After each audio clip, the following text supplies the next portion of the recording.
Well, 3 top health chiefs, including the Director General of Health, have resigned, leaving massive gaps in the leadership of the health system. Their departures come as the government does away with district health boards later this year. Well, joining me now to discuss is ACT leader David Seymour. Good morning to you.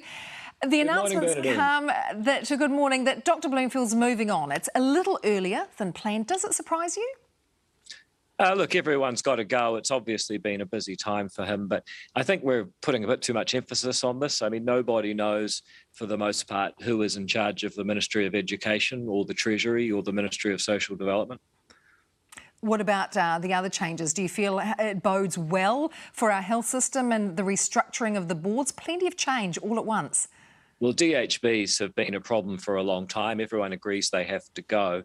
The idea that the government is telling us that we've just had a 1 in 100 year pandemic and everything has been chaotic, and they're trying to perform the biggest healthcare reforms in a generation at the same time, has always struck me as a little bit crazy. I think what people are most concerned about is how do we make sure that the frontline people are looked after, because they've also had a huge burden and been told they're not getting any more money, which I think has been a really big mistake. And secondly, people want to know that we're getting pharmaceuticals.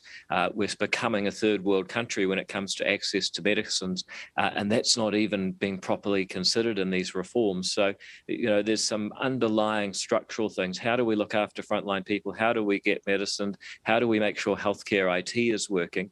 Those are the sorts of things we should be focused on rather than the personalities, in my view. Well, no pressure then. Does that not make it that much harder to find a replacement? Who would want it? Well, you've got to remember the way that healthcare is being restructured. The Ministry of Health will become less important relative to healthcare New Zealand. So in a sense, they've already done the replacements. The heavy lifting in healthcare will be done by people in different positions in a different structure. The Ministry of Health will go back to being more of a policy advice bureau, and that's probably what it always should have been, because as we saw through the pandemic, when it came to doing operational stuff, getting the PPE out, contact tracing, the testing regime, getting saliva testing on board, dealing with rapid antigen tests, rolling out vaccination and including GPs and nurses and pharmacists in that. Those things were all actually executed really, really badly. So I think when you look at, policy advice, Ministry of Health will have a good future, I'm sure. Actual operation, the government has already moved on. Whether or not this is the right time to do that in the middle of a pandemic, I'm not so sure. All right, let's talk crisis of another kind. What's your rationale behind New Zealand supporting lethal aid to Ukraine? Look, the world has just changed and become a much more dangerous place, and we have to stand up and be counted. This country stands for free and fair elections, free speech, and not murdering people. Vladimir Putin is doing all of that, backed up by the implicit threat of nuclear weapons. This is a very serious situation.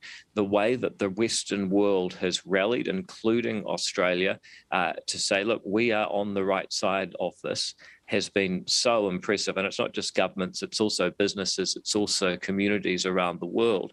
New Zealand cannot afford to be the weakest link in the West. Now, the New Zealand military has a limited but useful a number of weapons, in particular the Javelin missiles that have been so effective against Russian tanks. ACT said weeks ago, I think almost 3 weeks ago now, we've got 24 of these launches. We've got a couple of hundred missiles.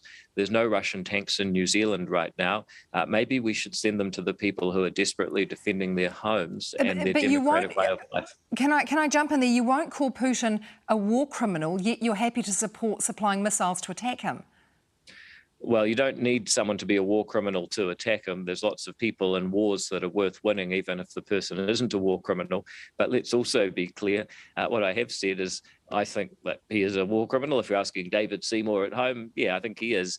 If you're asking me as a member of Parliament, then there's something we've got to respect here, and that's that a person is innocent until proven guilty in a court.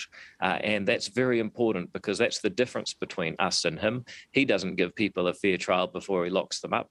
The whole reason that we're on the right side of this war is that we do have those values. And I think some people say, well, why is that an important distinction? Well, actually, it's the whole point of being a free society and what those people over there are fighting for. All right, we're out of time, but I do want to get a yes-no answer. Lowering the super age for Māori to 57, yes or no? No, you're not going to get that in a yes or no, but Well, I'm going to have to.